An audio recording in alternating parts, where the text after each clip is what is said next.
Hare Krishna,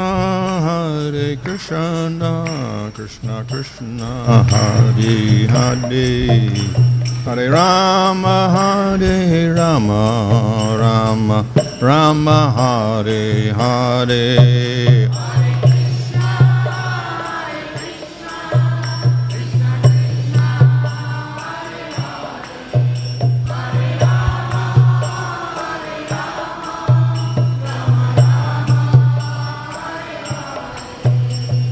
Prabhupada, Prabhupada, Prabhupada, Jaya, Prabhupada, Jaya.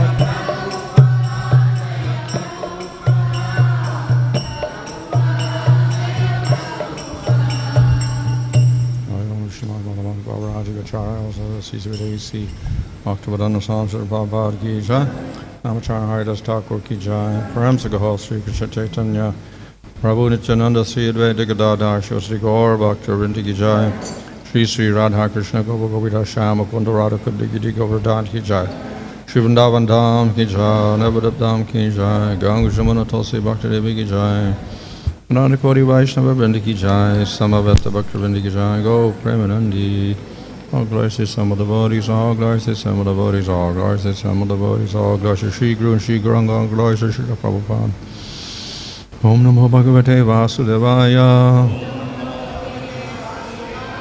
Om Namo Bhagavate Vasudevaya.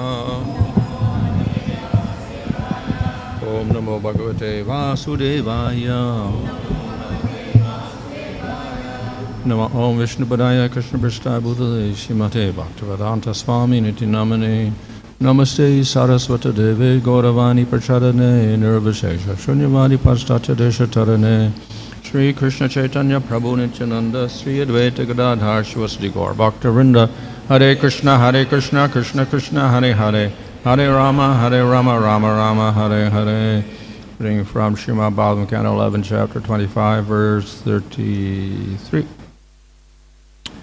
Tasmāt deham imam labdhvā jñāna-vijñāna-sambhavam guṇa-saṅgam vinirdhūya imam bhajantu vicakṣaṇāḥ.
Tasmāt, therefore, deham, body, imam, this, labdhvā, having obtained, jnāna, of theoretical knowledge, vijñāna, realized knowledge, sambhavam, place of generation, a guṇa-saṅgam, association with the modes of nature, vinirdhūya, washing out completely, imam, me, bhajantu, they should worship, vicakṣaṇāḥ, persons who are very intelligent.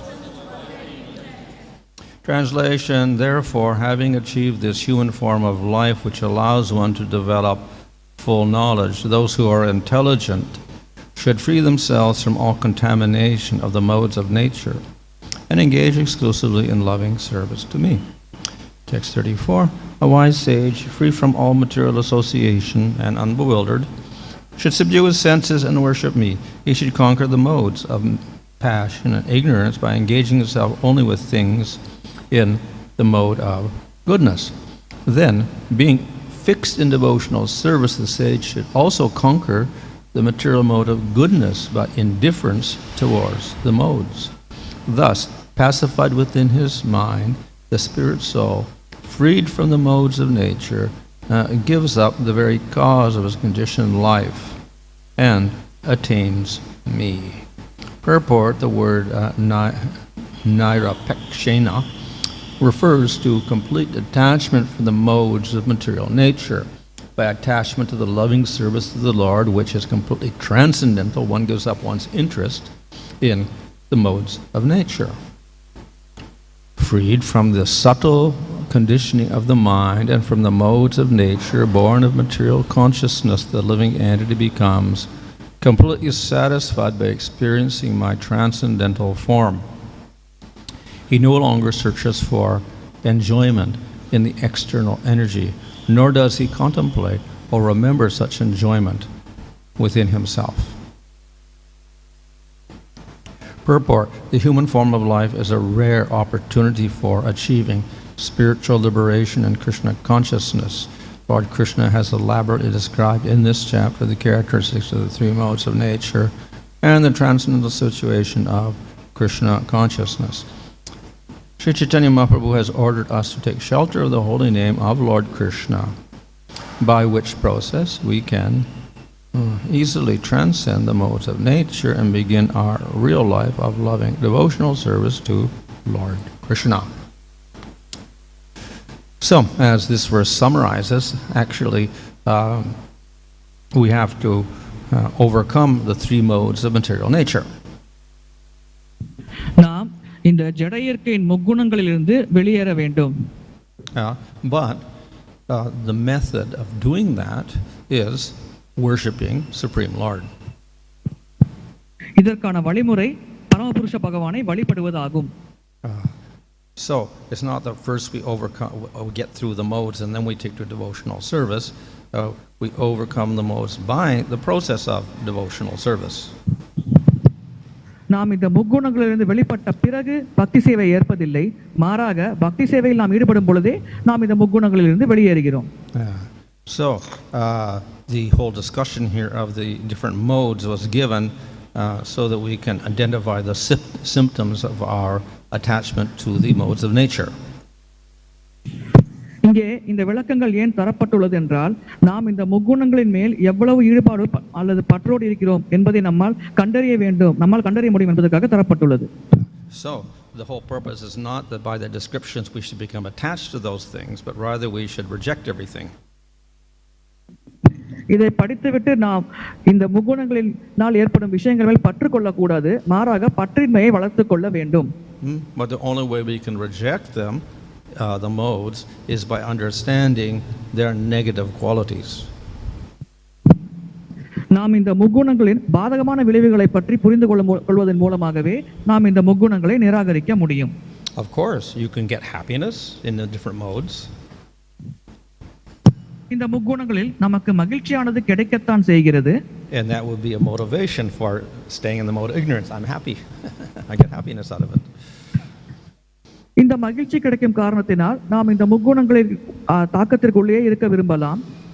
But then we see you go to hell, you go to animal body, you suffer, you get disease, you get all sorts of problems. So we have negative factors.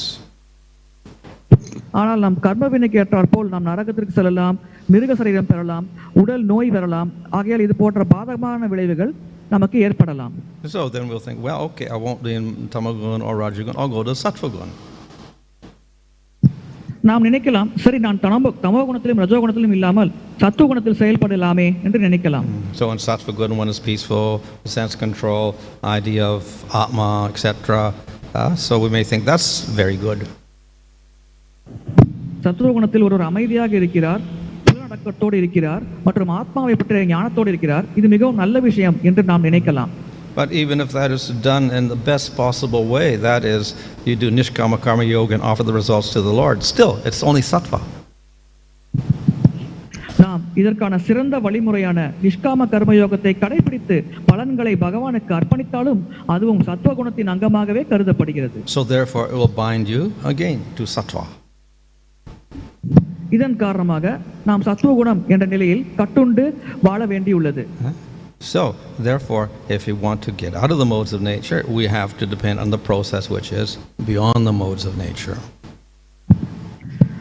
இந்த ஜடையியற்கையின் தாக்கத்திலிருந்து வெளியேற வேண்டும் என்றால் இந்த ஜடையருக்கு அப்பாற்பட்ட வழிமுறையை நாம் கடைபிடிக்க வேண்டும். And that process is bhakti yoga. பக்தி யோகமே அதற்கான சிறந்த வழிமுறை ஆகும். So that is, of course, stated in Bhagavad Gita also.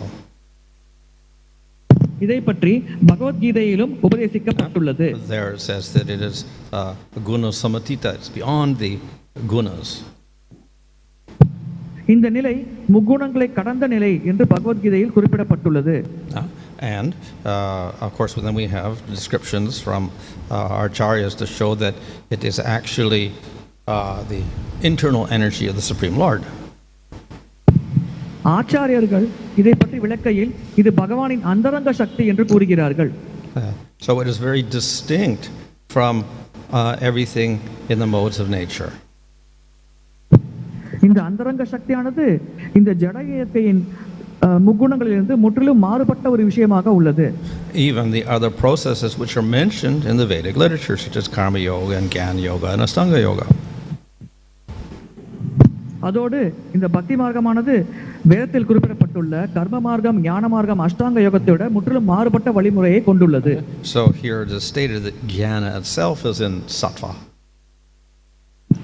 இங்கே ஞான மார்க்கமும் சத்துவ குணத்தில் தான் செயல்படுகிறது என்று குறிப்பிடப்பட்டுள்ளது. So ultimately the only process which is distinct from the modes of nature is bhakti. எனவே இந்த ஜட இயற்கையின் முக்குணங்களிலிருந்து முற்றிலும் மாறுபட்ட ஒரே வழிமுறை பக்தி மார்க்கமே ஆகும். We may argue, of course, that because we are in the material world and we perform bhakti, then it is not really beyond the gunas.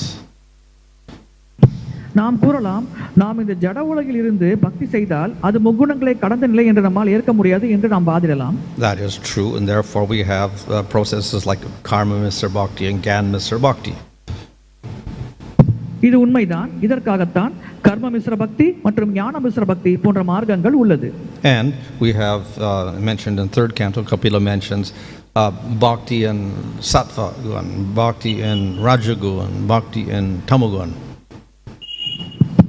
மூன்றாவது ஸ்கந்தத்தில் கபில முனிவர் சத்துவகுணத்தில் செய்யும் பக்தி, ரஜோகுணத்தில் செய்யும் பக்தி மற்றும் தமோகுணத்தில் செய்யும் பக்தியை பற்றி விளக்குகிறார். So then we may ask, well, how can it be beyond the gunas if we call sattvagun bhakti or rajagun or tamagun bhakti?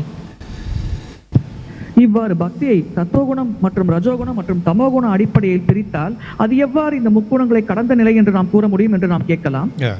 So like the name, the process of bhakti is pure, like the sun. பக்தி என்ற நாமம் எவ்வளவு புனிதமானதோ அதே போல் பக்தியின் வழிமுறையானது சூரியனை போன்ற மிகவும் புனிதமான வழிமுறையாகும். So the process itself is pure, but when a devotee practices it and he may have some tamasic influence or rajasic or sattvic influence, then it may we call it, sattvagun bhakti or tamagun bhakti, but it's not that the process is contaminated, it's the person is contaminated. இந்த பக்தி வழிமுறை மிகவும் தூய்மையானது. ஆனால் ஒரு பக்தர் இதை பயிற்சி செய்யும் பொழுது அவருடைய நிலை சத்துவகுணமோ ரஜோகுணமோ தமோகுணமோ அதற்கேற்றாற் போல் அவர் களங்கமடையும் காரணத்தினால் தவறானது அவரிடம் மட்டுமே உள்ளது. பக்தி வழிமுறை எப்பொழுதுமே களங்கமடைவதில்லை, அது மிகவும் தூய்மையானதாகவே இருக்கிறது. Just as the sun, in spite of the clouds, is always the sun, and it never decreases in the amount of light and heat that it is giving off, in spite of the fact that when we see it, the clouds are in front, it appears to be less powerful. எவ்வாறு மேகமூட்டமாக வானம் இருக்கும் பொழுது நாம் சூரியனை பார்க்கும் பொழுது அது மங்கலாக தெரிந்தாலும் சூரியனிலிருந்து வெளிப்படும் சக்தி மற்றும் ஒளியானது அதன் அளவை குறைத்துக் கொள்வதே இல்லை. மேகம் மறைப்பதால் தான் இது நமக்கு குறைவாக தெரிகிறதே. அதே போல So when the jiva has anarthas, then the name and the process of bhakti will manifest less powers to that particular jiva. ஒரு ஜீவாத்மாவிடம் அனர்த்தங்கள் இருந்தால் அந்த புனித நாமம் மற்றும் இந்த பக்தி வழிமுறையானது அதனுடைய சக்தியை அந்த குறிப்பிட்ட நபருக்கு குறைவாகவே வெளிப்படுத்தும். Just as with the clouds in the sky, the sun gives only a certain amount of light, and therefore the plants will not grow so good as when the light is full. எவ்வாறு வானம் மேகமூட்டமாக இருக்கும் பொழுது சூரிய ஒளி குறைவாக வருகிறதோ அதன் காரணமாக செடிகளானது முழு சூரிய ஒளி அடையாமல் முழு வளர்ச்சியை அடைய முடியாமல் இருக்கிறதோ அதே போல. And thus, when we have those anarthas obstructing the bhakti, then the process of bhakti is slower. அதே போல் நம் பக்தி வழிமுறையில் அனர்த்தங்கள் நிறைந்திருக்கும் பொழுது நம்முடைய பக்தி சாதனையில் முன்னேற்றமானது மிக மெதுவாக நடைபெறுகிறது. But the process of bhakti itself always remains pure.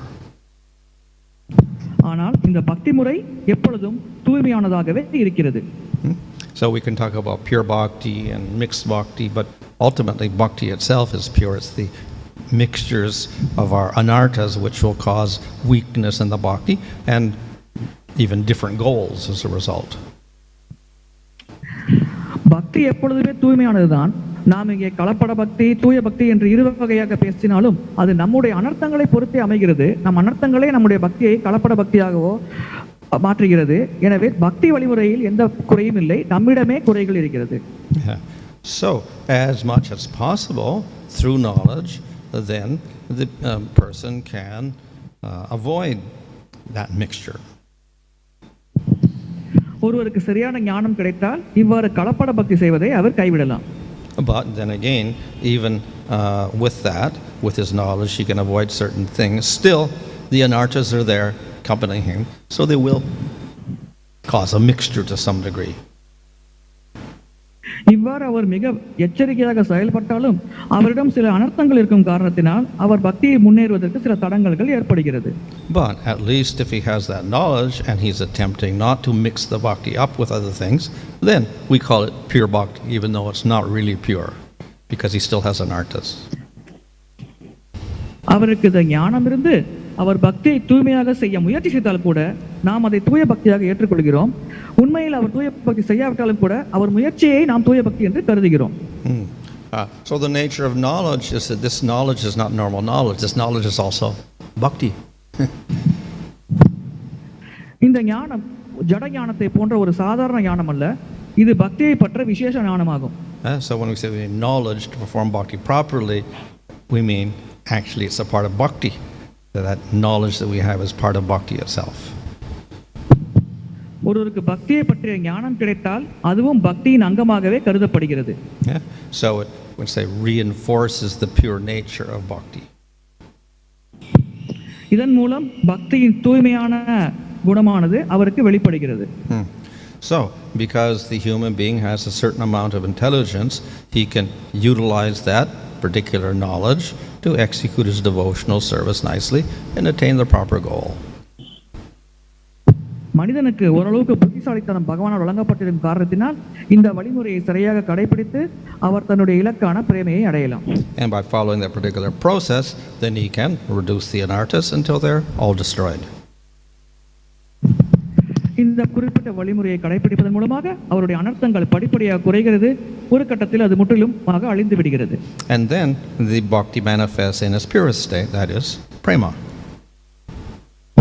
அதன் பிறகு பக்தி தூய்மையான நிலையில் வெளிப்படுகிறது, அது பிரேமை என்று அழைக்கப்படுகிறது. So we have to follow the authorized process. எனவே அங்கீகரிக்கப்பட்ட வழிமுறையை நாம் பின்பற்ற வேண்டும். And if we want to relate it to gunas, we can say that the anarthas themselves are made out of gunas of material nature. இதை குணத்தோடு தொடர்புபடுத்தி பார்த்தால் நாம் கூறலாம் அனர்த்தங்களே இந்த முக்குணங்களின் தாக்கத்தினால் தான் ஏற்படுகிறது என்று. So anarthas, destruction of anarthas ultimately means destruction of gunas. எனவே இந்த அனர்த்த நிவர்த்தி அல்லது அனர்த்தங்களை போக்கும் நிலையானது நம் முக்குணங்களின் தாக்கத்திலிருந்து வெளியேறுகிறோம் என்பதை குறிக்கிறது. So therefore, by the performance of bhakti, we destroy the attachment to tamagun, rajagun and sattvagun. எனவே பக்தி வழிமுறை மூலமாக நாம் இந்த தமோகுணம், ரஜோகுணம் மற்றும் சத்துவகுணத்தின் மேல் வைத்திருக்கும் பற்றை முற்றிலுமாக அழிக்கிறோம். And all the processes which are in the gunas. அந்த முக்குணங்களில் இருக்கும் வழிமுறைகளையும் நாம் முற்றிலுமாக கைவிடுகிறோம். And if the devotee is intelligent, then he will not mix his process with other processes which are in the gunas. ஒரு புத்திசாலியான பக்தர் இந்த பக்தி சாதனையை மற்ற முக்குணங்களின் அடிப்படையில் செய்யும் வழிமுறைகளோடு எப்பொழுதுமே கலக்க மாட்டார். If he does, out of necessity has to do something, some other process, then he has to be careful that he doesn't get attached to that process. ஆனால் சந்தர்ப்ப சூழ்நிலை காரணமாக அவர் பக்தி சாதனையை வேறு ஏதாவது வழிமுறையோடு கலக்க நேரிட்டால் அவர் மிக எச்சரிக்கையாக செயல்பட வேண்டும் தன்னுடைய செயலில். So in this way he practices pure bhakti even in sadhana. இவ்வாறு ஒரு சாதன பக்தர் கூட தூய பக்தியை பயிற்சி செய்கிறார். So we can argue, of course, that if still there's, he has anarthas and whatever like that, so it is not the sun free of clouds completely. நாம் வாதிடலாம், இன்னும் அவரிடம் அனர்த்தங்கள் இருக்கும் காரணத்தினால் அந்த சூரியனானது மேகத்திலிருந்து முற்றிலுமாக வெளிப்படவில்லை என்று நாம் கூறலாம். So the sun at full strength is prema. சூரிய ஒளி தன்னுடைய முழு பலத்தோடு கதிர்களை வீசுவது பிரேமையோடு ஒப்பிடப்படுகிறது. And when we have lots of anarthas and it turns out to be mixed bhakti, then we have heavy clouds. ஆனால் நம்மிடம் நிறைய அனர்த்தங்கள் இருந்து கலப்பட பக்தியை பயிற்சி செய்தால் நம்முடைய பக்தியில் அதிகமான அனர்த்தங்கள் இருப்பதனால் அது சூரியனை மேகத்தால் மூடப்படுவதோடு ஒப்பிடப்படுகிறது. So by our knowledge and endeavor, then we get rid of a lot of the clouds. Few things are there, but at least the sun is coming through with lot of strength. நம்முடைய ஞானம் மற்றும் முயற்சியின் காரணமாக நம்முடைய அனர்த்தங்களிலிருந்து வெளியேறலாம். இது பெரிய மேகமானது விலகி சூரிய ஒளி பிரகாசமாக வீசுவதோடு ஒப்பிடப்படுகிறது. So we call it pure bhakti. It is relatively pure compared to the mixed bhakti. இது ஒரு வகையில் தூய பக்தி என்று அழைக்கப்படுகிறது. ஏனென்றால் இது கலப்பட பக்தியோடு ஒப்பிட்டு பார்க்கையில் தூய பக்தியாக தெரிகிறது. And when we reach prema, then it is 100% pure. நாம் பிரேமை என்ற நிலையை அடைந்தால் அது 100% தூய பக்தியாக கருதப்படுகிறது. But when we talk about purity, impurity, we're talking about not the process of bhakti being impure, but simply the jiva has his coverings. நாம் இங்கே தூய்மையின்மை பற்றி பேசுவது பக்தி வழிமுறையை பற்றி அல்ல, ஜீவாத்மா இந்த முக்குணங்களால் மூடப்பட்டிருக்கும் காரணத்தினால் அவரை பற்றியே இங்கே பேசுகிறோம். So the person performing sadhana bhakti, pure sadhana bhakti or uttama bhakti, then yes, he does have anarthas, but he's pure in the sense, at least he has the knowledge of what is pure bhakti. ஒரு தூய பக்தியை பயிற்சி செய்யும் பக்தரிடம் அனர்த்தங்கள் இருப்பதில்லை, ஆனால் குறைந்தபட்சம் அவர் செய்யும் பக்தியானது தூய்மையானது என்ற ஞானமானது அவரிடம் இருக்கிறது. And he attempts to follow that. அதை அவர் கடைபிடிக்க முயற்சி செய்கிறார். Whereas others who don't have that knowledge, then of course they're going to mix the bhakti with so many other things. ஞானம் இல்லாத பிறர் இந்த பக்தியை மற்ற விஷயங்களோடு கலக்க நேரிடலாம். So therefore we have to make sure that we follow the process of pure bhakti and not mix it with the gunas of material nature to the best of our ability. எனவே நம்மால் இயன்றவரை இந்த பக்தியை இந்த ஜடையற்கனின் குணங்களோடு கலக்காமல் தூய பக்தியை பயிற்சி செய்ய முயற்சி செய்ய வேண்டும். Hare Krishna.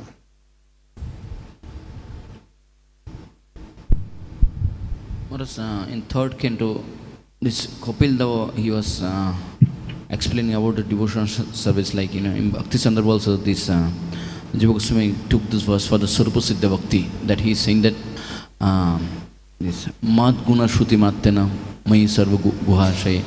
Managatir avichinna eta gangam sambhavam. He is giving comparison like a mind is like, this like a Ganga. Yeah. How this Ganga water flows, it doesn't, nothing can obstruct the flow of the Gangas. Correct. He given this analogy to compare the bhakti is like this.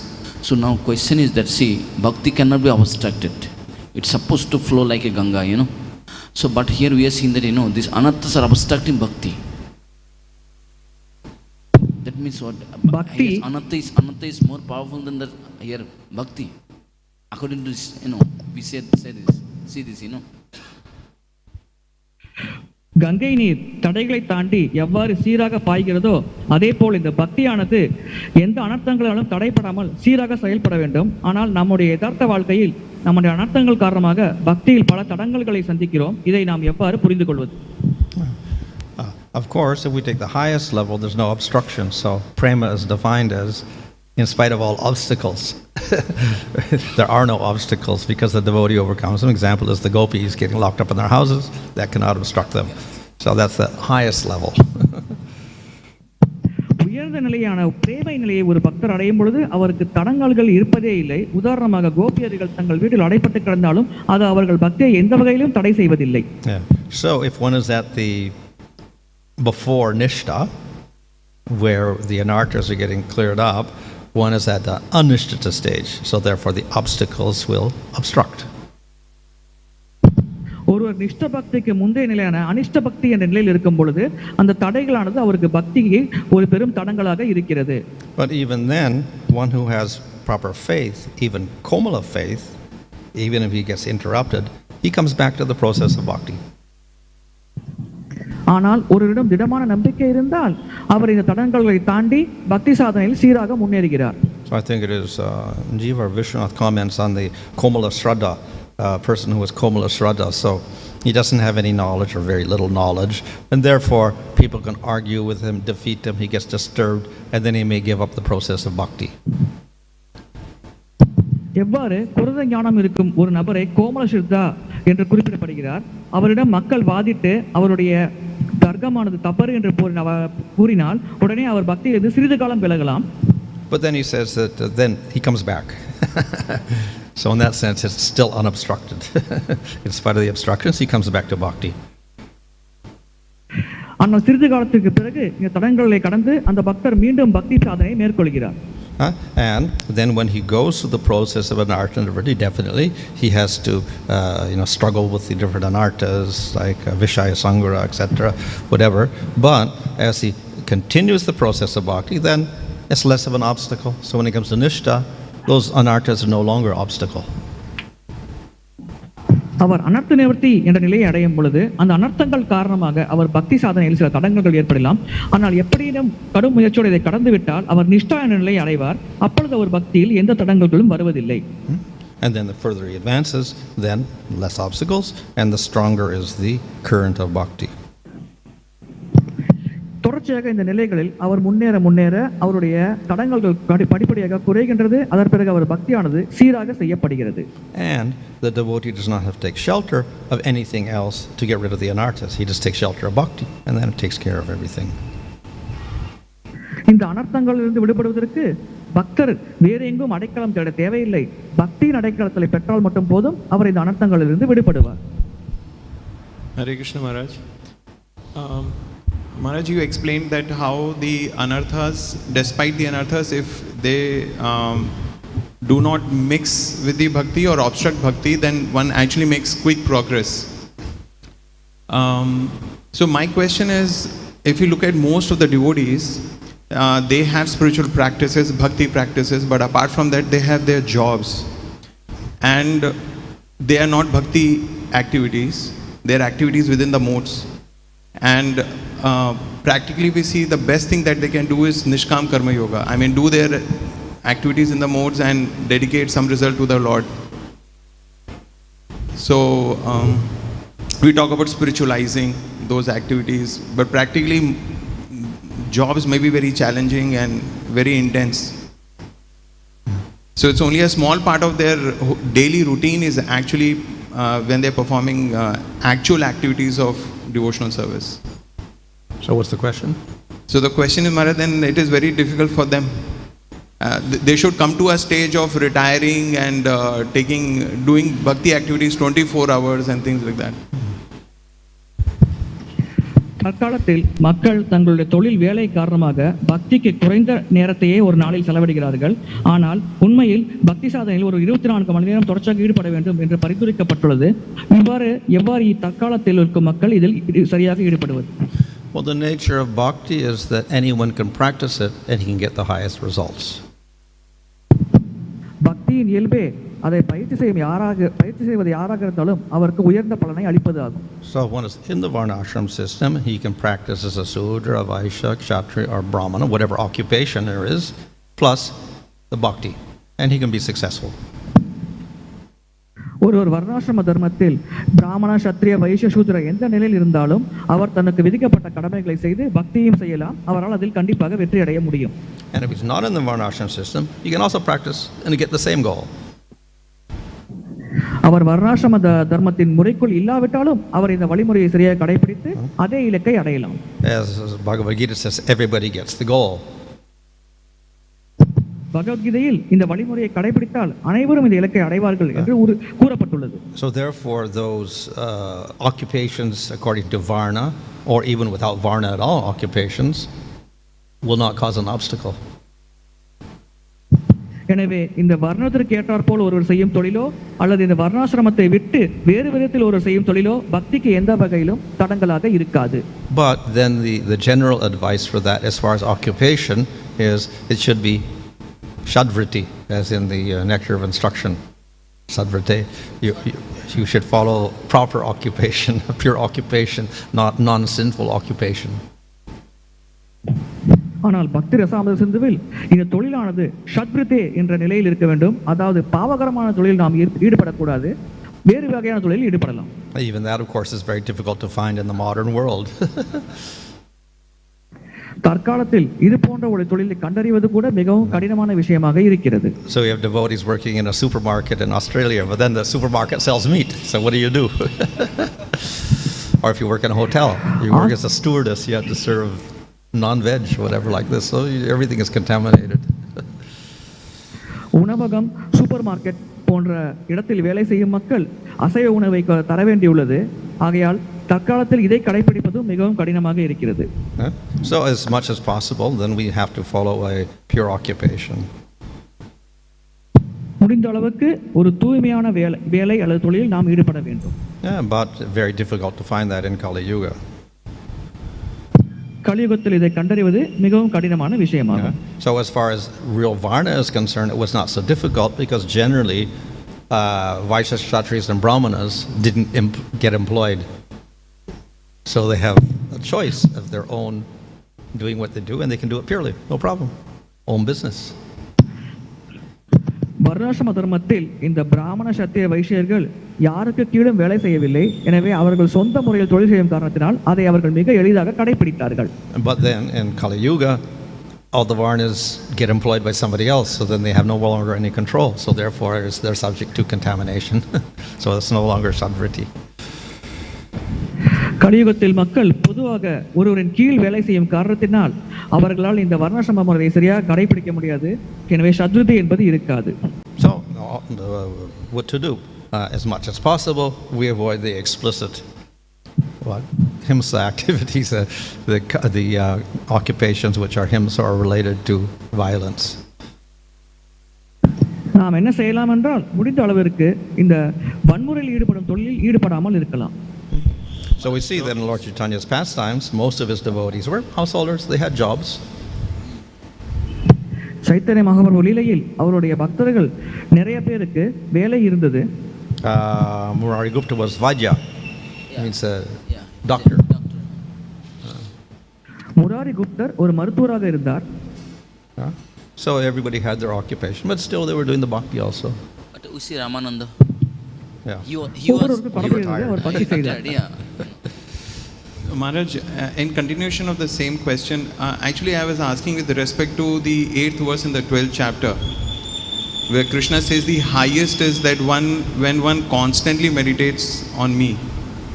So that part I was thinking that it's really, it's challenging for everyone, but more so if one is engaged in activities which are not exactly devotional, occupational activities. So, to reach to that stage, is it possible while one is doing both? Well, எட்டாவது பதம் 12வது அத்தியாயத்தில் பகவான் கிருஷ்ணர் யார் ஒரு என்னை பற்றி எப்பொழுதும் நினைக்கிறாரோ அவரே மிக உயர்ந்த நிலை பக்தர் என்று கூறுகிறார். தற்காலத்தில் தொழில் போன்ற விஷயங்கள் ஈடுபட்டுக் கொண்டு தொடர்ச்சியாக கிருஷ்ணர் நினைப்பது ஒரு சவாலாக உள்ளது. இதை நாம் எவ்வாறு கடைபிடிப்பது? Well, we have cases of kings like Ambarish or Yudhisthira, Arjuna. இதற்கு உதாரணமாக அம்பரீஷ் மகாராஜர், யுதிஷ்டர் மற்றும் அர்ஜுனர் சிறந்த உதாரணமாக இதற்கு இருக்கிறார்கள். So basically we have two types, those who participate in society or in the varnashram and those who renounce. இரு வகையான மக்கள் உள்ளார்கள். வர்ணாசிரம தர்மத்தின் சட்டத்திற்கு உட்பட்டு சமூகத்தில் செயல்படும் மக்கள், மற்றொருவர் அவ்வாறு கடைபிடிக்காத மக்கள். But Lord Chaitanya never says that the renounced people are better than the others. ஆனால் முற்றிலும் துறந்தவர்கள் மற்றவர்களை விட உயர்ந்தவர் என்று சைத்தன்ய மகாபிரபு கூறியதே கிடையாது. So in other words, everybody can get the goal in spite of the fact that they may be engaged in work and not be doing full-time bhakti. அனைவருமே பிரேமை என்ற இலக்கை அடைய முடியும். அவர் துறவு நிலையில் இருந்தாலும் சரி அல்லது தொழில் செய்து கொண்டு வர்ணாசிரம முறைக்குள் பக்தி செய்தாலும் சரி. Same connection, Sometimes we see even in our devotees, those are, you can say that those are full-time devotee staying in a temple. We can say their activity is almost like connected with the Lord. We can say this almost like a Nava-vida bhakti they are following. Okay. So sometimes we see that even devotees doesn't get interest in following the Nava-vida bhakti and they try to go out of the temple and they try to do something materialistic activities. So how to see this? Is because of this anartha is, obstructing them to perform this Nava-vida bhakti or something else? கோவிலில் இருக்கும் முழுநேர பக்தர்கள் தொடர்ச்சியாக பக்தியின் நவவித பக்தியின் அங்கங்களில் ஈடுபடுகிறார்கள். ஆனால் சில சமயங்களில் அது போன்ற பக்தர்கள் கூட கோவிலை விட்டு வெளியே சென்று வேறு விதமான செயல்களில் தங்களை ஈடுபடுத்திக் கொள்கிறார்கள். இதற்கு காரணம் என்ன? அனர்த்தங்கள் தான் இவ்வாறு அவர்களை செய்ய வைக்கிறதா? Well, there could be different conditions. They may be not qualified for renounced life or brahmachari life, so they should be grihastas and work as grihastas and do bhakti. That could be one thing. அவர்கள் பிரம்மச்சாரியாக வாழ்வதற்கு தகுதி இல்லாமல் இருக்கலாம். அதன் காரணமாக அவர்கள் கிரகஸ்தர்களாக வாழ்ந்து கிரகஸ்த ஆசிரமத்தில் அவர்கள் பக்தியை கடைபிடிக்க நேரிடலாம். Another is if they leave and they don't really do bhakti anymore, that means their faith was not strong in the beginning anyway. ஆனால் இவ்வாறு அவர்கள் கோவிலிட்டு வெளியேறி பிறகு பக்தியை செய்யாமல் கைவிட்டு விட்டால் அவர்களுடைய நம்பிக்கையானது பலமாக இல்லை என்று நாம் புரிந்து கொள்ளலாம். So question is that it's because they are not interested with Krishna, because they are not getting happiness in the temple. So how can they will get happiness in outside? Because they have to struggle a lot in outside. They want to stay there. கோவிலில் கிருஷ்ணரோடு பக்தி செய்யும் பொழுது அவர்களுக்கு ஆனந்தம் கிடைக்காத காரணத்தினால் அவர்கள் வெளியேறுகிறார்கள். ஆனால் வெளியில் அவர்களுக்கு எவ்வாறு ஆனந்தமானது கிடைக்கப் போகிறது? Well, in terms of ashram, we cannot artificially impose ashram on a person. So if he wants to be a grihasta, then you cannot force him to be a brahmachari. No, here ashram is not the fact. Fact is that, some other, but if he's going out to work, basically he's going to be a grihasta. And if he's in the temple, he's not working, so he's like a brahmachari. Yeah, that's fine.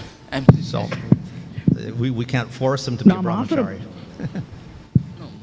நாம் ஆசிரமத்தை ஒரு மேல் புகுத்த முடியாது. கட்டாயமாக அவர் கோவிலில் இருந்தால் பிரம்மச்சாரி ஆசிரமத்தில் இருந்தாக வேண்டும். வெளியில் சென்றால் அவர் கிரகஸ்தராக ஆகலாம். எனவே யாரையும் கட்டாயப்படுத்த முடியாது. No, I'm not here judging here brahmacharya grihastha. I'm judging here that, either brahmacharya grihastha, he should be continuously in devotional service. Yeah. So if he goes out and just works and is not doing devotional service, that means he has no faith. So maybe he had no faith to begin with. If he had faith, he lost it due to aparadhs or whatever. ஒரு கோவிலை விட்டு வெளியேறினால் அவருக்கு நம்பிக்கையானது இல்லை என்று கூறலாம். அவருக்கு ஆரம்பத்திலிருந்தே நம்பிக்கை இல்லாமல் இருக்கலாம், அல்லது அபராதங்கள் செய்யும் காரணத்தினால் அவர் நம்பிக்கையானது அழிந்து போகலாம். Online questions, please. Hare Krishna, this servant Gaurumandal Das. We have few questions online. The first question from Medavani Sakhi Mataji. As sadhakas practicing devotional service, we have the ability and skills to perform certain services well and have a taste for it, like singing, bhajans, kirtans, etc. So does such taste for a particular devotional service have any bearing on the eternal constitutional position in the spiritual world? What was that? நாம் சாதக Yeah, the devotees have certain taste to do certain services like singing, bhajans, kirtans, etc. Does such taste for a particular devotional service have any bearing on our eternal constitutional position in the spiritual world? நாம் சாதக பக்தியை பயிற்சி செய்யும் பொழுது நமக்கென தனிப்பட்ட சில திறமைகள் இருக்கலாம். உதாரணத்திற்கு நம்ம நன்றாக கீர்த்தன் பாடலாம், பஜனைகள் பாடலாம். ஆகையால் இவ்வாறு இருக்கும் திறமைகள் நம்முடைய நித்தியமான ஆன்மீக உலகில் நம்முடைய நித்தியமான நிலையை அடையும் பொழுது அந்த திறமைகளுக்கும் அந்த நிலைக்கும் ஏதாவது தொடர்பு இருக்கிறதா? In this spiritual world, there are descriptions that certain sakhis are engaged in making garlands, some are engaged in holding water or something, so they all have their particular services. ஆன்மீக உலகில் சிலர் மலர்களை தொடுக்கலாம், சிலர் நீரை வழங்கலாம். இது போன்று ஒவ்வொருவருக்கும் ஒரு குறிப்பிட்ட சேவையானது வழங்கப்படுகிறது. But that may not correspond to what we're doing when we're doing sadhana in the material world. இதற்கும் நாம் பௌதிக உலகில் செய்யும் சாதன பக்திற்கும் எந்த விதமான சம்பந்தமும் இல்லை. But then there's a practice in Raganuga to meditate on a particular service, such as making garlands or whatever you do, cooking or whatever, in your siddha deha, so that you get the same body. Raganuga பக்தி வழிமுறையில் ஒரு முறை உள்ளது. நமக்கு பிடித்த செயல், அதாவது நமக்கு திறமையான நம்முடைய சேவையில் நாம் ஈடுபடும் பொழுது அதில் தொடர்ச்சியாக ஸ்மரணிப்பது, இவ்வாறு இருக்கும் பொழுது நம்ம ஆன்மீக உடலை பெறும் பொழுது நமக்கு அதே சேவை வழங்கப்படலாம். But that is an internal sadhana. ஆனால் இது உட்புறமாக நடைபெறும் ஒரு செயல்முறையாகும். And that may not correspond to your external services that you're doing. இது நாம் வெளிப்புறமான சேவைகள் செய்வதில் எந்த விதமான தொடர்பும் இல்லாமல் இருக்கலாம். Thank you, Maharaj.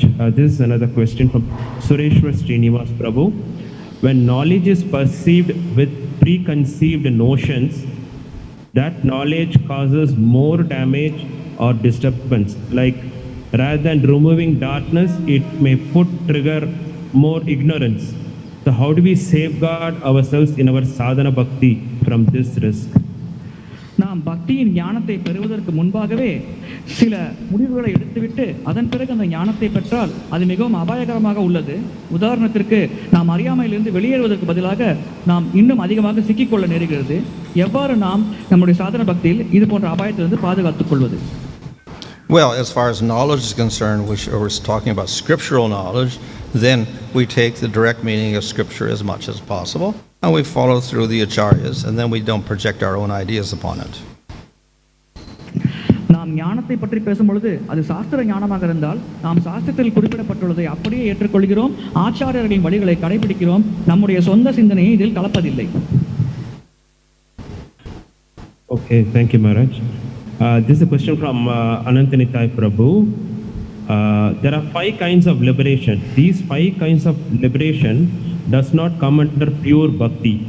So who attains such 5 kinds of liberation, whether it is people who are following mixed bhakti? How to understand this? 5 வகையான முக்தி உள்ளது. அது தூய பக்தியின் அங்கமாக வருவதில்லை. யார் இந்த 5 வகையான முக்தியை அடைகிறார்கள்? கலப்பட பக்தி செய்யும் பக்தர்களா? Well, one who is practicing pure bhakti may attain 4 of those types of liberation, excluding sayuja.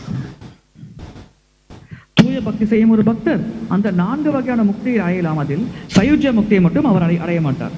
But that devotee never accepts them if there is no service to the Lord. ஆனால் அந்த முக்தியில் பகவானுக்கு செய்ய வேண்டிய சேவைக்கான சந்தர்ப்பம் இல்லாவிட்டால் ஒரு பக்தர் அதை நிராகரிக்கிறார். So therefore the devotee gets a spiritual body in a spiritual planet, gets spiritual powers, etc. So automatically he gets those types of liberation also. எனவே ஒரு பக்தர் ஆன்மீக உலகில் ஆன்மீக உடலோடு ஆன்மீக சேவை செய்வதற்காக அவருக்கு ஒரு சந்தர்ப்பம் வழங்கப்படுகிறது. எனவே ஒரு வகையில் அவருக்கு இந்த முக்தியும் வழங்கப்படுகிறது என்று நாம் கூறலாம். But he accepts only those things which are favorable to his service. ஆனால் அவர் பக்தி சேவைக்கு சாதகமாக இருப்பவையே ஏற்கிறார். So therefore devotee of Krishna does not accept a 4-handed form in Vaikuntha, for instance.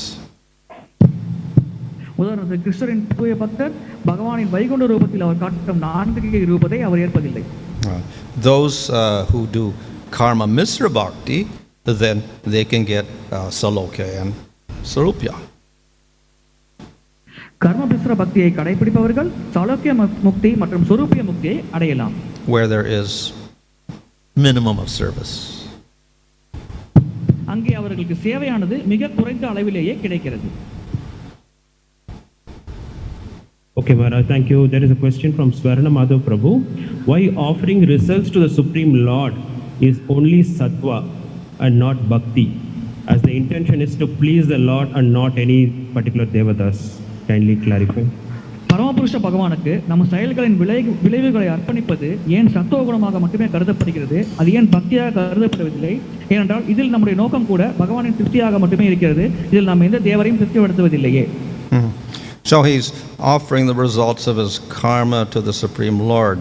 So I mentioned previously that Sarup Siddha Bhakti, real bhakti, means that intrinsically the activity is dedicated to the Lord, so you don't have to offer it afterwards. It's already meant for the Lord to begin with. Whereas in Karma Yoga, those activities are not meant for serving the Lord. They're meant for advancing through Prakriti. கர்மயோகத்தில் நாம் செய்யும் செயல்களின் விளைவுகளை மட்டுமே பகவானுக்கு அர்ப்பணிக்கிறோம். இதில் நாம் பகவானை திருப்திப்படுத்த முயற்சி செய்வதில்லை. மாறாக பக்தி மார்க்கத்தில் நாம் பகவானின் திருப்திக்காக மட்டுமே செயல்படுகிறோம். எனவே பக்தி மார்க்கமும் கர்மயோகமும் மாறானது. கர்மயோகத்தில் நாம் தொடர்ச்சியாக பௌதிக நிலையில் முன்னேற்றம் அடைவதற்காகவே செயல்களை செய்கிறோம். So definitely it's better than not offering it to the Lord. எனவே கர்மயோகமானது பலன்களை பகவானுக்கு அர்ப்பணிக்காதவரோட ஒப்பிடுகையில் ஒரு சிறந்த நிலையாகவே கருதப்படலாம். But then it is still distinct from activities where actually bhakti, whose very inception is offering to the Lord, such as chanting the Lord's name.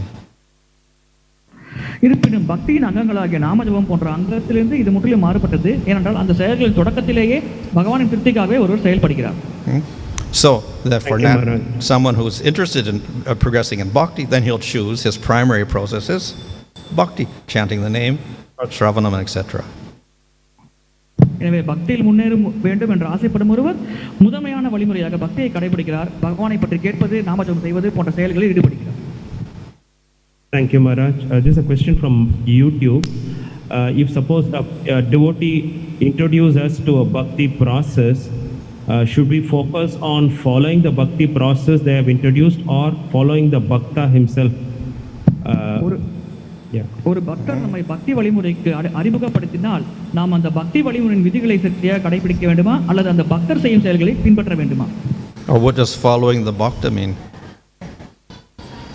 Whoever has introduced the bhakti, whatever he is following, we just simply follow that. Will that be well, how do we know what he's following? A new bhakta. Sorry?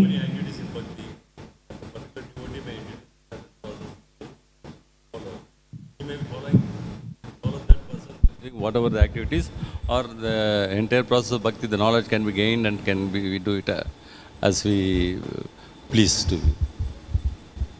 Is that what it means? I thought it said follow his instructions. So if you follow his instructions, basically, if his instructions are to do bhakti, then you do bhakti. But or if you only do one type of bhakti and don't do anything else, then of course maybe it's not siddhantic. Depends on what he's instructing.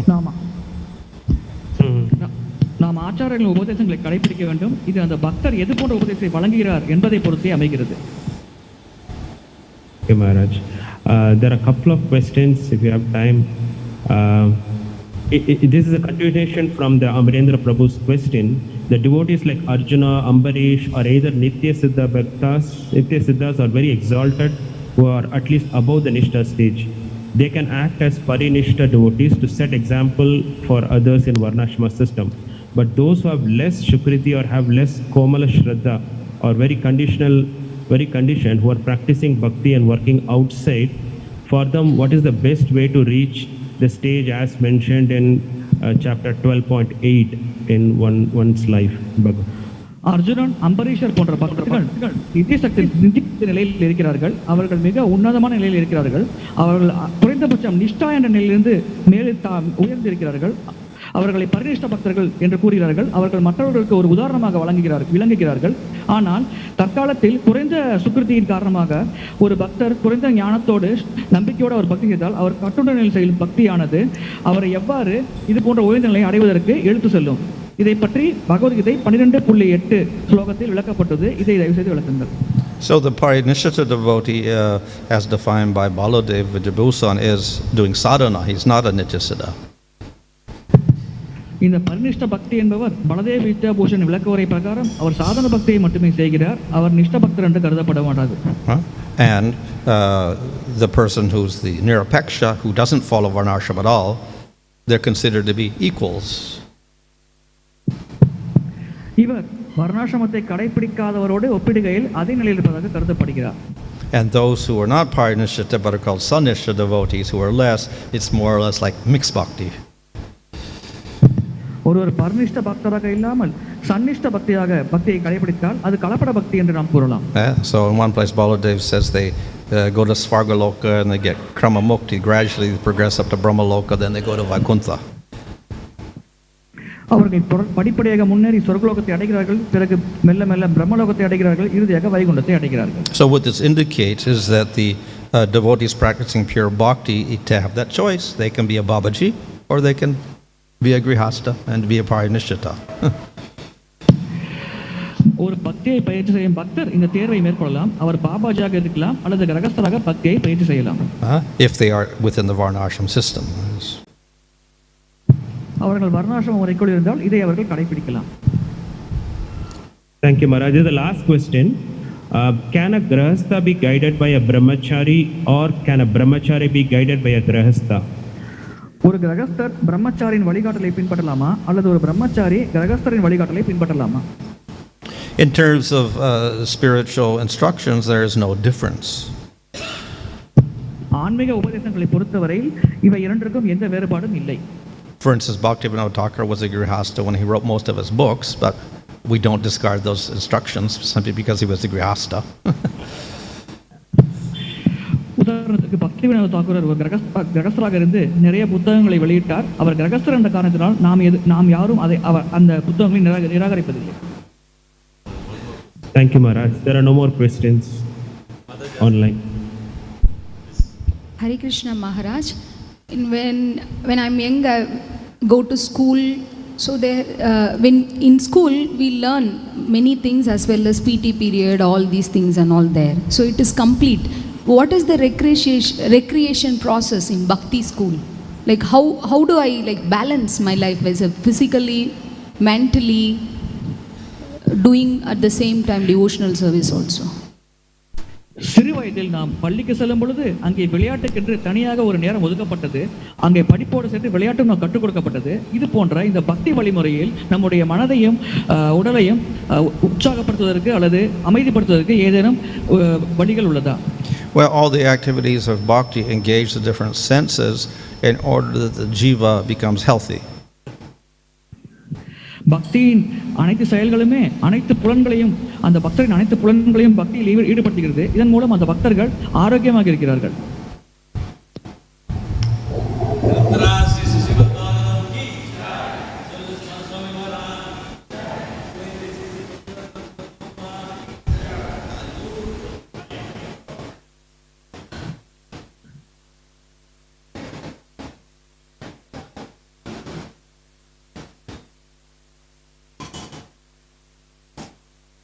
Recording stopped. Hare Hare, Hare Ram, Ram.